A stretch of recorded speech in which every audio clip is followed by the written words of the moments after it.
داغماي سلامتنا تقبلوا كبرات سمعتنا كابز قصيلو بعوت አረጋይ ዝዳሎ አፍሪካ ብሶምን እዚ ኾን ሰናይ ምክትታል ሃንቆውታ አፍ ደገ ባሕሪ አብይ አሕመድን ሶማሊላንድን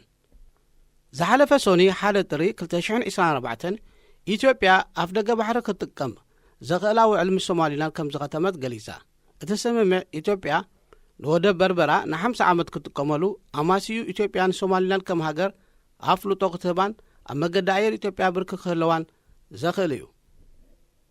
ቀዳማይ ሚኒስተር አብይ አሕመድ ነቲ ስምምዕ ኣመልኪቱ ኣብ ገጻት ማሕበራዊ መራኻቢታት ኣብ ዝጽሓፈ መልእኽቲ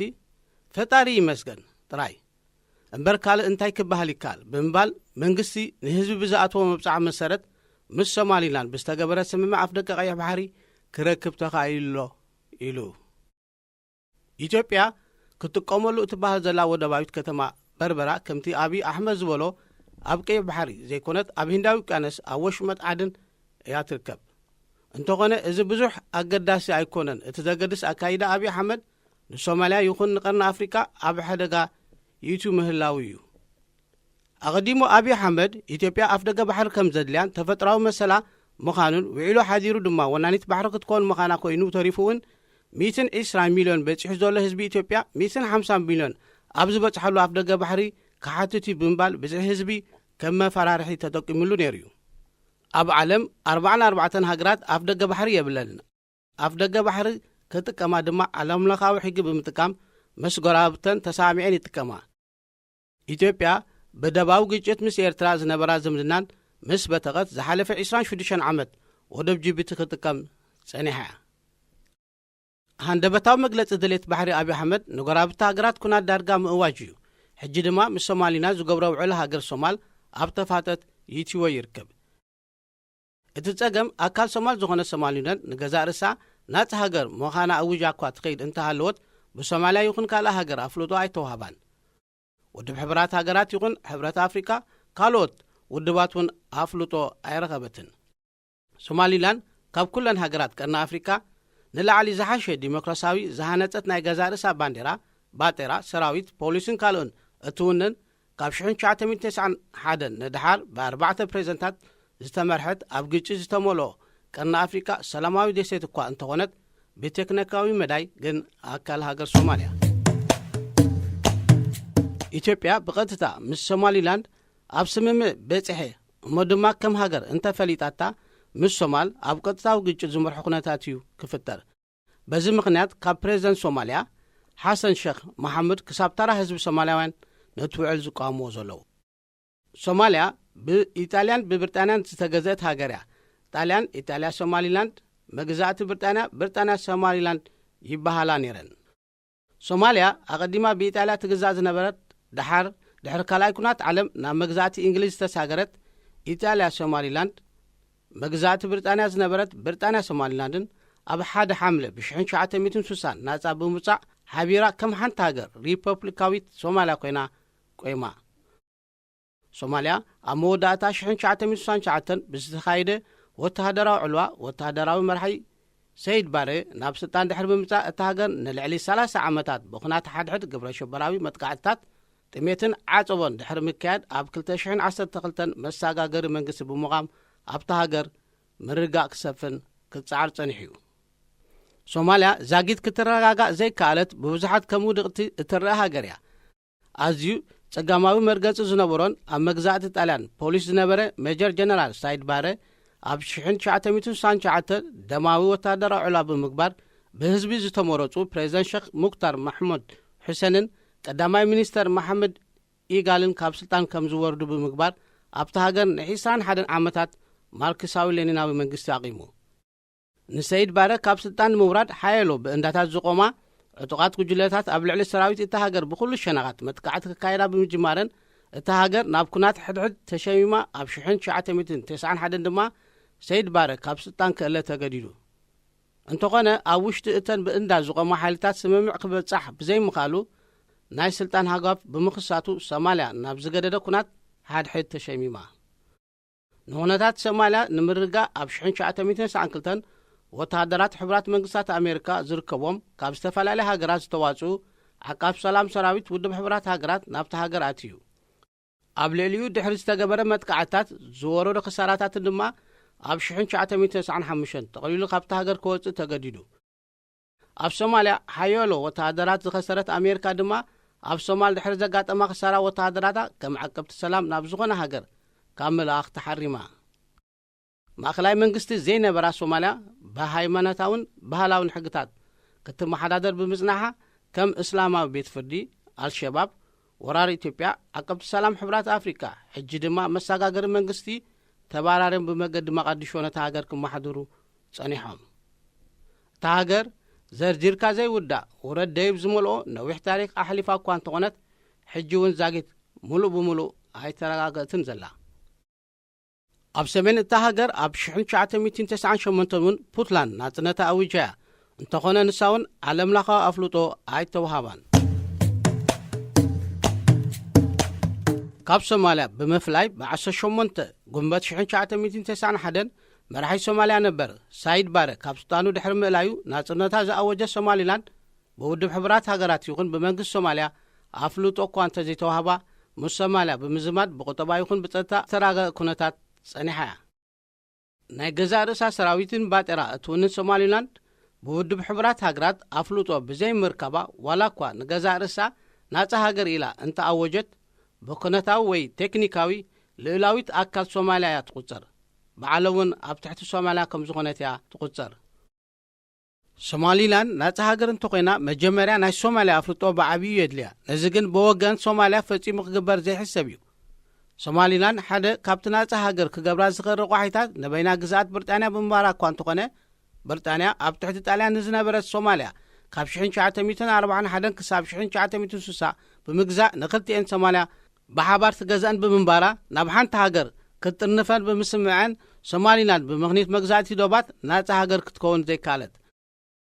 ሶማልያ ድሕሪ ናጽነት ክልተ ግዜ ማለት ኣብ 1964 ከምኡውን ኣብ 1969 ቀጥታዊ ዲሞክራሲያዊ ምርጫ ካይዳ ነይራ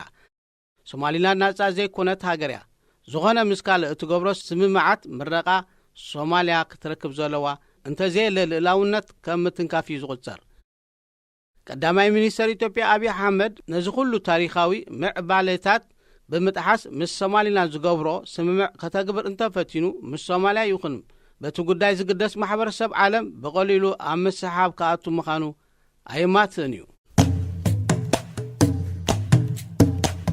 ወተሃደራት ኣፍሪካን ቀዳማይን ካልኣይን ኩናት ዓለም ኣብ ካልኣይ ኩናት ዓለም ናይ ዝሳተፉ ሰባት ቁጽሪ ብእርጋን ምኽንያት ብሞት ተፈልዮም እናዋሕሉ ኣብ ዝመጸሉ ዘሎ እዋን ኣፍሪካውያን ሓርበኛታት ዝያዳ ኣፍልጦ ክውሃቦም ናይ ታሪክ ቦትኦም ክሕዙን ጻውዒት ይካየድ ኣሎ ኣብ ዝሓለፈ ቅንያት ሳሙኤል ሶሮስሳይ ተባህለ ሓርበኛ ካልኣይ ኩናት ዓለም ኣብ መበል 101 ዕድሚኡ ብሞት ተፈልዩ ሰረላናዊ ሶሮስሳይ ኣብ ክንዲ ብሪጣንያ ኣንጻር ጃፓን ንኽዋጋ ኣብ ባርማ ናይ ሎሚ ሃገር ማይንመር ኣብ ዝተወሰዱ ኣስታት 9,000 ኣፍሪካውያን ሓደ እዩ ሶሮስሳይ ኣብ መበል 100 ዓመቱ ምስ ማዕኸናት ዜና ቢቢሲ ቃለ መሕተት ኣካይዱ ነይሩ ንሱ ኣብ ጎኒ ብሪጣንያ ተሰሊፉ ኣንጻር ጃፓን ብምውግኡ ዘኽርዖ እኳ እንተኾነ ብመንግስቲ ብሪጣንያ ግን ፈጺሙ ከም ዝተረስዐ ገሊጹ ነይሩ ንብሪጣንያ ወኪሎም ዝተዋግኡ ኣፍሪካውያን ወተሃደራት ካብ ኩናት ምስ ተመልሱ ናይ ገንዘብ ሓገዝ እኳ እንተተገበረሎም ብሪጣንያውያን መዘንኦም ካብ ዝተዋህቦም ሓገዝ ግና ኣዝዩ ውሕድ ከም ዝነበረ እቶም ኣብ ኩናት ዘይተዋግኡ ድማ ናይ ጦሮታ ማህያ ከም ዘይምልከቶም እዩ ተገይሩ ሰረላናዊ ሳሙኤል ሶሮስሳይ ግን ንበይኑ ኣይኮነን ኣብ ክንዲ ገዛእቲ ሃገራት ተሰሊፎም ዝተዋግኡ ዝቖሰሉን ዝሞቱን ኣማይት ኣሽሓት ኣፍሪካውያን እቲ ዝግባእ ኣፍልጦ ኣይተዋሃቦምን ሞት ሶሮስሳይ ድማ ተመራመርቲ ታሪክ ንድሕሪ ተመሊሶም ኣፍሪካውያን ወተሃደራት ንዘኸፍልዎ መስዋዕቲ ክጋናጽሉ ቀንዮም ኣለዉ ከም ኩሉ ግዜ ዝምትና ሃገራትን ኤውሮፓን ኣፍሪካን ምስ መግዛእታዊ ዶባት ዝተተሓዘ እዩ ኤውሮፓውያን ንሃገራት ኣፍሪካ ኣብ ዝገዝእሉ ዝነበሩ እዋን ኣብ ሃገራቶም ዘጋጥሞም ዝነበረ ሓድሕዳዊ ፖለቲካዊ ዘይምስምማዕ ግጭትን ኣብ ዝገዝእሉ ዝነበሩ ሃገራት ኣፍሪካውን ይንጸባረቕ ነይሩ ናይ ሓያሎ ዘመናት ሃገራት ኤውሮፓ ናብ ኣፍሪካ ብምጻእ ገለ ክፋል ይገዛን ጋላዩ ነግዳን ነይረን ኣብዚ ንንፈታዊ እዚ ጀርመን ዝኾነ ኢዳ ኣይነበራን ኣብ 1980ታት ግን ግዛር ጀርመን እናሓየለ ብምምጽኡ እቲ ሃገር ኣብ ኣፍሪካውን እጃማ ክትማቐራሕ ብሂጋ ነዚ ንምትግባር ናይ ጀርመን ቻንስለር ነበር ኦቶ ፎን ቢስማርክ ኣብ 1884ን 1885 ንግዛት ኣፍሪካ ዝምልከት ዋዕላ በርሊን ኣብ ርእሰ ከተማ በርሊን ድሕሪ ምጽውዑ ሃገራት ኤውሮጳ ንኣህጉር ኣፍሪካ መቓቒለን ክገዛእ ተሳሚዐን። ኣብቲ ዋዕላ ፈረንሳ፣ ብሪጣንያን፣ ፖርቱጋል፣ ቤልጅየም፣ ስፓኛን፣ ኢጣልያን ሕቡራት መንግስታት ኣሜሪካ ዝርከበን 14 ሃገራት ተሳቲፈን ነይረን። ድሕሪ እቲ ስምምዕ ግዛእታ ብኣልጀራ ጀሚራ ዝጸንሐት ፈረንሳ ግዛእታ ናብ ሰሜን ምዕራብ ኣፍሪካን ማእከላይ ኣፍሪካን ማዳጋስካር ኣስፋሕፊሓቶ። እንግሊዝ ካብ ግብፂ ጀሚራ ሱዳን፣ ኬንያ፣ ናይጄርያ ክሳብ ደቡብ ኣፍሪካ ኣስፋሕፊሓ። ፖርቱጋል ንኣንጎላን ሞዛምቢክን ሒዛ። ጀርመን ብወገና ንካሜሮን፣ ናምቢብያ፣ ቶጎ፣ ታንዛንያ ጎቢጣ። ጣልያን ኤርትራ፣ ሶማልያ፣ ሊብያን ቤልጅየምን ንዲሞክራሲያዊ ሪፐብሊክ ኮንጎ እናበላ ክሳብ 1913 ኣሳት 97 ሚታዋት መሬት ኣፍሪካ ተማሕሲሐንኦ። ኣብ መንጎ ግዛእትን ምቅያር እናተገበረ ድማ ክሳብ 1960 ሰብዓታትን ጸኒሐን። ጀርመን ዝገዛእቶ ብታንዛንያ ተገሊጹ ዘሎ ኣብቲ እዋን ብጀርመን ምብራቕ ኣፍሪካ ክጽዋዕ እንከሎ ናይ ሎሚ ታንዛንያ፣ ሩዋንዳ፣ ብሩንዲ ዘጠቓልል ነይሩ። ናሚብያ ድማ ብጀርመን ደቡብ ኣፍሪካ ተባሂሉ ትጽዋዕ ነይራ። ሃገራት ኤውሮጳ ከምዚ ንኣፍሪቃ ጐዛዝየን እናማሓደራ እንከለዋ እተን ሃገራት ኣብ ኤውሮጳ ኣብ ናሕድሕደን ውድድር ወተሃደራውን ሓጻይነትን ሃገራውነት ተሸሚመን መን ዓብለለ ኣብ ናሕድሕደን ምሕዝነት እናመሰረታ ተጐጂለን። ኣብ ናሕድሕደን ጠርጠራን ስጋትን ሓዲሮም ብብዝሒ ሰራዊት ከሰልጥናን ክዓጥቃ ጀሚሮም። ብፍላይ ፈረንሳ ጀርመንን ኣብ 1871 ኣብ ኩናት ተሸሚመን ብምንባረን ጀርመን ጸብለልትኣ ንምሕያል ምስ ኣስትሮ ሃንግሪ ኢጣልያን ኪዳን መስሪታ ፈረንሳ ብወገና ምስ ሩስያ ብሪጣንያን ምሕዝነት ብምምስራታ ክልተ ዓበይቲ ስልሳዊ ምጉጃል ተፈጢሩ። ሓፀይነት ዘበገሶ ውድድር ድማ ኣብ ኣፍሪካ መን ዝዓበየ መሬት ትገዛእ ኣብ ዝብል ምጥምጣም ኣትየን። እዚ ምፍጣት ከምዚ እናሃለወ ንግስነት ኣስትሮ ሃንግሪ ንኽፋል ሰርቢያ ጎቢጣቶ። ህዝብታት ሳልቭ ኣሓቢሮም ሓንቲ ዓባይ ሃገር ሰርቢያ ካሃምፁ ሕልሚ ዝነበሮም ሃገራውያን ብተግባር ኣስትሮ ሃንግሪ ተቐጢዖም ብ29 ሰነ 1914 ሓደ ሰርቢያዊ መንእሰይ ንወራስ ዓረት ንግስነት ኣስትሮ ሃንግሪ ዝነበረ ፍራንስ ፈርዲናንድ ኣብ ከተማ ሰራዮቪ ቀተለዎ። ንግስነት ኣስትሮ ሃንግሪ እቲ ቅትለት ብሰርቢያ ከም ዝተመጠነ ብምኽሳስ ኣብ ልዕሊ እቲ ሃገር ኩናት ኣዊጁ። ምስ ሰርቢያ ፍሉይ ስምዕ ዝነበራ ሩስያ እቲ ኩናት ደወል ከይካየድ ኣጠንቂቓ እኳ እንተኾነት ዝተኣወጀ ኩናት ብ28 ሓብለ ተጀመረ። ቀፂሉ እቲ ኩናት ኣብ መንጎ ኪዳንን መስሪተን ዝነበራ ሃገራት ማለት ሩስያ፣ ፈረንሳ፣ ብሪጣንያን ኣንጻር ጀርመንን ኣስትሮ ሃንግሪን ልሒሙ ጸኒሑ። ንግስነት ዑስማናውያን ቱርኪ ምስ ጀርመን ብምውጋን ኩናት ኣስፋሕፊሑ ሓደስቲ ግንባራት ፈጢሩ። እቲ ታሪክ ነዊሑ ድሮውን ካብ ኣረስትና ወፂና ናብ ኣፍሪቃ ምስ ንምለስ ገምገም ሓውሲ ደሴት ዓረባ ተቋጻጺራ ዝነበረት ንግስነት ዑስማናውያን ምስ ንግብፂ ትገዝእ ዝነበረት ብሪጣንያ ብወገን ሲናይ ኩናት ከፈታ። ኣብ ኤውሮጳ ምስ ጀርመን ኣብ ኩናት ተጸሚዳ ዝነበረት ፈረንሳ ብሪጣንያን ኣብ ኣፍሪቃ እውን ኣብ ልዕሊ ግዛእታ እቲ ሃገር መጥካዕቲ ክካየድ ኣውጀን።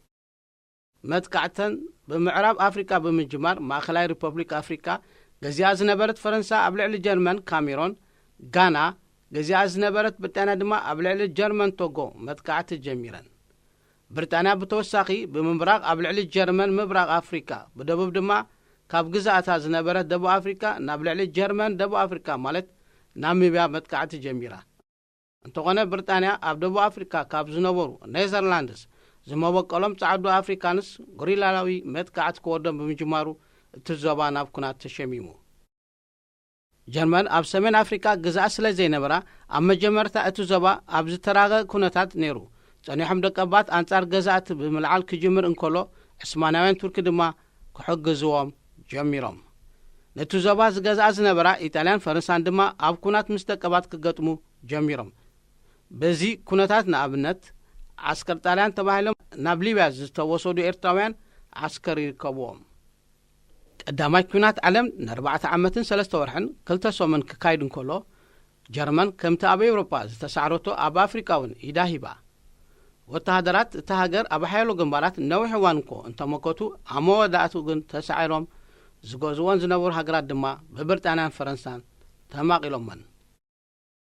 ቀዳማይ ኩናት ዓለም ናይ ኣህጉር ኣፍሪካ ጉዳይ ኣይነበረን። እንተኾነ ገዛእቲ ሃገራት ሒዝናልና መጽአን። كما بكل عودة كنا دما سلاميان سبات كند قداي كخون انكلو عسرتات أشعات وتهدرات جزات هاجر زنبور دما تقتيلهم أساد 1 مليون أفريقيان بقطع بتزارن أبكنا كساتفو انكلو زوجحو كابزياتهم تسكمت أزوارن قلبن يوم نيرم أبزوجحو كفال أفريقيا تحت قرتي مقوع عزيا بزي منبارو لجوستيكن مقبن سكمو أفريقيان نيرم حسرات قرب منبارو دما قدامو تتقعتي نساتهم نيرم كالوت أسرتات أشحاد دما قني وتهدرات جزات بمسلاف تواقيهم فرنسانا أمنت أستات 450 شيخ أفريقيان وتهدرات كتعسكر انكولا زوجحو كابزيهم كاب سنغال الجيريا مادغاسكار كالوت زتواتو نيرم حيلو كابوم دما كساب ناماكل أوروبا بمخات تواقيهم مسوات خفيلومن برتانا بوغنا لعلي 10 شيخ دبو أفريقيان كتعسكر انكولا أب أفريقيا أوروبان إسيان أبزنبرة جنبارات واقيهم نقر مقدنا زوجحو وتهدرات برتانا هنداوين يوم نيرم زد ما هندي كزات برتانا منباريو أب أفريقيا أبستقايد قدامي كنات عالم فرنسا برتانهن أستات 4 شيخ وتهدرات كخسران كلوا أستات 100 شيخ أفريقيان تقتلهم كنات بزخطلو عطبو أمبرا أفريقيا تراي 1 مليون سبات هيوتهم كسؤنون كلو 45 شيخ كابزيهم كيناوين تسكم تقوحت نيرم ناي كينا هلكي تراي 300 كابدك كتابعتي وتهجر زشفني نيرو لو دبات هاجرات أفريقيا وزيت إثيوبيان جزات كوان تقنة كلا يكونات عالم دما نتي دبات دارجانا مو داتا قرتي زت حزا جات أمينيرو هذا أبنت نايزي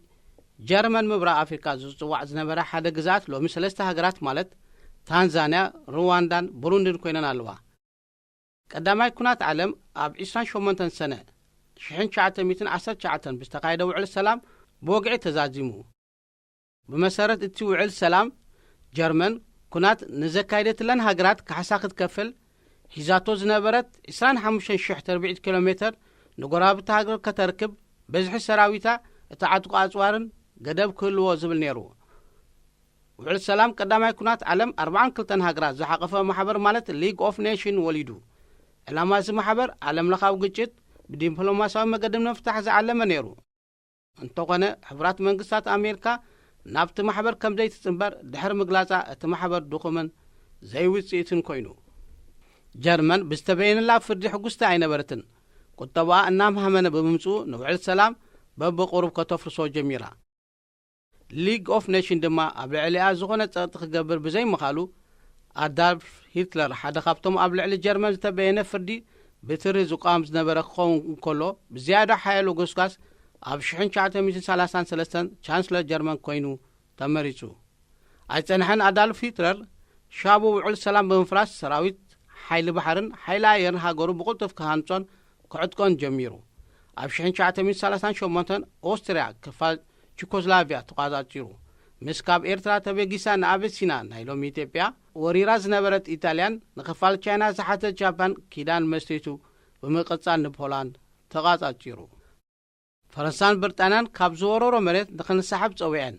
تمام إذن مسرقبا بسلسته مسكرم شحن شعته 130 شعتن أبلع الجرمن كنات أوجن قلاي كنات علم جميرو كم تقدموا زنبرة حجون هجرات أهجر أفريقيا أبتعت مجزات نيران بهذه مسارات كنات أوروبيان دقماين بأفريقيا تملسوا أبزوان جن جرمن زي كنات إيطاليا نايت كنات أتوكرونير إيطاليا ماخل أتوكرو زغنات التهجر زمرح زنبرة بينوتي موسوليني سراويتو كابيرترا ليبيان سوماليان تبقيسهم نقراب التهجر بمتقع مجزات خسفعفعو بموتان نيرو قبل علي إيطاليا مش جرمن وجينا نابكونات أوروبا سلزاتوت بالتزاور أب أفريقيا قراب تام زنبرة فرنسا بريطانيا كتواجا أنا قد نيرو بنيتو موسوليني أقدموا بمترب سويس كقاطع حلمو كنت نبرو قبل علي جزات جبت زنبرة بريطانيا جن متقعت كايد أي وسنان كلا يكونات عالم دحرمو لعجنا متقعتي كايد باب كوفي تلو قبل باز نبرة سرابيتو نابدوب جبتي أتجيو أما جمرة إيطاليا تعوت يزمسل نيرو انتو غنى 100 كيلومتر ناويش تقبت مساعتو أتصام مدربدا سهرة كتصاورو أي كالون قبل ليو حسرتو لجوشي كقاطمة من كولو بريطانيا مسا أستراليان فرنسان بمتحبار ناي قبرة مرسكي متقعت بمكاد أو الشغل تورحي السعير أمام ኣብቲ ኤርትራውያን ዓሳክር ክሳተፉ እንከለዉ ካብ 1932 ኣብ ሊብያ ዝተመደቡ ኣግማል ብምውጣሕ ዝዋግኡ ዓሳክር እውን ኣብ ምድረ በዳ ሳህራ ተዋፊሮም ነይሮም። ኣብ ተመሳሰለ እዋን ብወገን ምብራቕ ኣፍሪካ ድማ ኢጣልያ ድሮን ኤርትራ ኢትዮጵያ ክፋል ሶማልያን ተቆጻጺራ ነይራ። ብሪጣንያ ድማ ንሶማሊላንድ ሒዛ ነይራ። ሰራዊት ኢጣልያ ኣብ ልዕሊ ብሪጣንያ ብዝገበሮ መጥቃዕቲ ክዕወት እንከሎ ንከተማ ሃርጌሳ ሓዞ። ኢጣልያ ኣብ ሊብያ እኳ እንተሰዓረት ኣብ ምብራቕ ግን ንኤርትራን ኢትዮጵያን ሶማልያን ብምግዛእ ግዛት ምብራቕ ኣፍሪካ ከተቆም መደብ ሓዘት። እንተኾነ ኣብ ኤውሮጳ ዝነበረ ኪዳን ይስዕር ብምንባሩ እቲ መደብ ነዊሕ ዝጸንሕ ኣይነበረን። ድሒሩ ኣብ 1941 ተቐሊሉ ብብሪጣንያ ተሳዒሩ ካብ ምብራቕ ኣፍሪካ ወፂኡ። ኤውሮጳውያን ሃገራት ብሪጣንያን ፈረንሳን ብተወሳኺ ካብ ዝገዝአን ዝነበረ ሃገራት ወታደራት ብምዕስካር ናብ ርሑቕ ቦታታት ብምውሳድ ኣብ ኩናት ኣሳቲፈን። ብሪጣንያ ንኣብነት ከምቲ ኣቐዲሙ ዝተገለጸ 9,000 ወታደራት ናብ ባርማ ወሲዳ። እቶም ወታደራት ካብ ሶራሊዮን፣ ናይጄርያ፣ ጋና ካልኦት ግዛኣት ዝተዋጽኡ ኮይኖም ኣብ ጫካታት ባርማ ኣንጻር ጃፓን እናተዋግኡ ኣሰቃቂ ግዜ ከም ዘሕለፉ ይግለጽ። ፈረንሳ ብወገና 10,000 ወታደራት ናብ ኩናት ኣኽቲታ። ሓይሎ ኣፍሪካን ወታደራት ወይ ዓስከር ብፍቶት ውትድርና ዝተኸተቡ እኳ እንተነበሩ ማዕረ ድማ ጉዱድ ዕስክርና ይካየድ ነይሩ። ብዙሓት ካብ ኣፍሪካውያን ድማ ናበይ ይኸዱ ኣለዉ ዘይፈልጡ ንዕላማ ዘካይድዎ ዝነበሩ ኩናት ዘይንገሮም ነይሮም። ኣብ 1940 ብጀርመን ተወሪራ ዝነበረት ፈረንሳ ናፃ ንምውፃእ ኣብ ዝተካየደ ኩናት ንፈረንሳዊ ወኪሎም ኣብ ኩናት ናይ ዝተሳተፉ ቁፅሪ ዓቕሚ 600,000 ነይሩ። ካብዚኦም እቶም 2 ካብ 3 ካብ ኣልጄርያ፣ ቱኒዝያ፣ ሞሮኮ ሃገራት ምዕራብ ኣፍሪካ ዝተዋጽኡ ከም ዝነበሩ ይግለጽ። ፈረንሳ ነዚኦም ኣብ ኩናት ዘሳተፈቶም ዝተሰውኡላን ኣፍሪካውያን ሓወልቲ ተኺላትሎም መቓብሮምን ፈልያትሎም እኳ እንተኾነት ከምቲ ዝዝለ ኣፍልጦ ክትቦም ኣይጸንሐትን። ፕሬዚደንት ሃገር ኣብ 2019 ኣብ ዝሃቦ ናይ ዝኽሪ መደረ ታሪኽ ኣፍሪካውያን ኣብ ክልቲኡ ኩናት ዓለም ከምቲ ዝድለ ክትረኽን ኣፍልጦ ክወሃብን ጸዊዑ ነይሩ እዩ። ኣብ ካልኣይ ኩናት ዓለም ብሓፈሻ ልዕሊ 1 ሚልዮን ኣፍሪካውያን ኣብ ክንዲ ገዜንኦም ዝነበረ ሃገራት ተዋጊኦም ካብዚኣቶም 10,000 ህይወቶም ከፊሎም ኣዝዮም ብዙሓት ድማ ብዝኸድዎ ሃላውቶም ጠፊዩ። እዚ ኩሉ ዋጋ ከፊሎም ግን ዝሃቦም ኣፍልጦ ዛጊት ኣዝዩ ድሩት እዩ። ሬድዮ ኤረና ሬድዮ ኤረና ካብ ከተማ ፓሪስ ዝመሓላለፍ ብኤርትራውያን ጋዜጠኛታት ዝዳሎ ነፃ ሬድዮ እዩ።